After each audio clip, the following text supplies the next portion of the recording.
Hey everyone, welcome to my channel Denver's Impression. For today's vlog, let's talk about how to prepare for the writing examination for IELTS academic writing. Academic writing is composed of two parts. The first one is task 1 and task 2. For task 1, questions are presented in the form of graph, bar, pie, line, charts, or process flow. And this is a test of your ability to select and report main features or describe and compare data. So data analysis. So you are given at least 150 words to come up with your answer for task 1. And task 2, this is you are asked to do a summarized essay about certain point of view or statement or topics that's presented, and for a maximum of 250 words. And you shall accomplish task 2 within 40 minutes. So that is the difference between task 2 and task 1. By the way, task 2 has a higher point than task 1. It has greater value. So please do it properly. And you should bear in mind that in academic writing, the type of writing shall always be formal, not informal. With that being said, let's go to our next discussion, which is how to make your answers in a formal way. So I'm gonna be giving 7 important tips, commonly basic but are usually neglected by examiners, that will give them low result for the IELTS academic writing. Number one is number one, do not use contractions. What is contraction? This is the use of I don't, I can't, or I won't. These are two words that are combined. So try to not to use this one. Do not abbreviate two words. It's a common mistake, common, basic, but it will impact the result of your examination. So please remember that one during exam. Number 2, do not use colloquial vocabulary. Colloquial vocabulary are obviously informal. We can use them in our daily conversation. For example, check up. The police check it up. Instead of you using check up, you can say investigate. Let's find out. That's so informal. Instead of you using that one, you can use let's discover. And number 3, avoid figures of speech.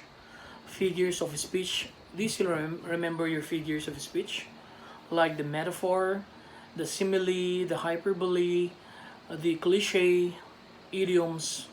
Let's go back quick to them later on. Number 4, avoid using run-on expressions. What are run-on expressions? When you say run-on expressions, these are example is and so on and so forth, etc. So complete the statement. Complete your sentence to come up with a complete statement. So avoid those run-on expressions. Number 5, avoid repetition. Vocabulary, the power of vocabulary. That's why during your review, you should have accessible dictionary for your reference, because if it's your first time to encounter a word, it's new to you, try to find its synonyms. The more words you know, the more chances of passing or you're getting the higher mark during your examination. So please don't forget that one. Number 6, always place adverbs within the verb. How does it look? because in informal is the opposite. You can use those adverbs at the beginning or end of the sentence. Let's take this an example. Then the plane will fly. Where is the adverb here? Then. So it's in the beginning of the sentence. How will we make it in a formal type of writing? The plane will then fly. The plane will then fly. So if you notice the difference. Another one, informal. Let's take one example of informal sentence where the adverb is at the end. A while ago, it's in the beginning of the sentence. The newspaper presents all politicians in a very negative way generally. Adverb generally is used at the end of the sentence. That is informal. How to make it formal? The newspaper generally presents all politicians in a very negative way. So you can see the distinction of this one. So that is tip number, what number is that now? Number 6, right? Now we go to the last tip. The last tip is avoid redundancy of statement of words. Sometimes we try to expand, we try to impress our examiners, but using redundant words of the same meaning or statement of the same meaning is a big no when you're taking the IELTS examination. Okay, let's go quick with the figures of speech that you should be avoiding as well. Metaphor. What are metaphor? Metaphor are words or phrases that are applied to an object or an action. For example, the mind is a book. See? We apply the book in the mind. The mind is a book. While in fact, a simile, it involves the comparison of one thing with another thing of different kind. Let's take the same example. The mind is like a book. You can see now the comparison with the use of like. Hyperbole. What is hyperbole?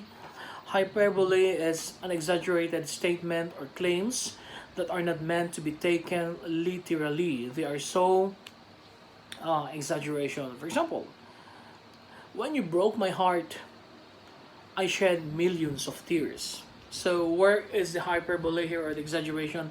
Millions of tears, right? Cliche.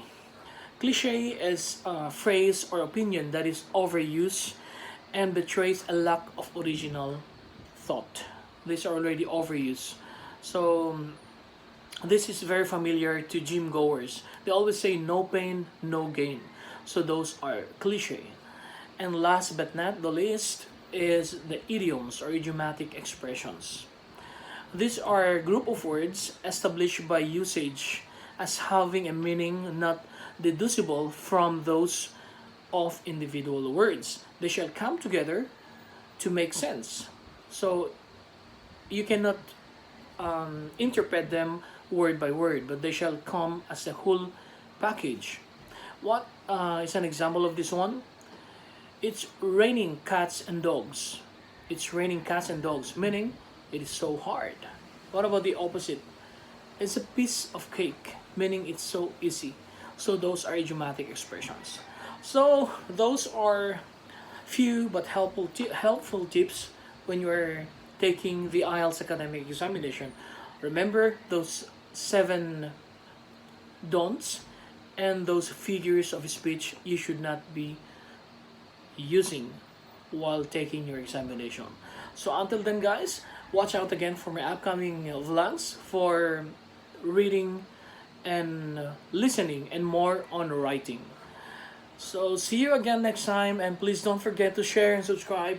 Until then, ciao, bye bye, thank you.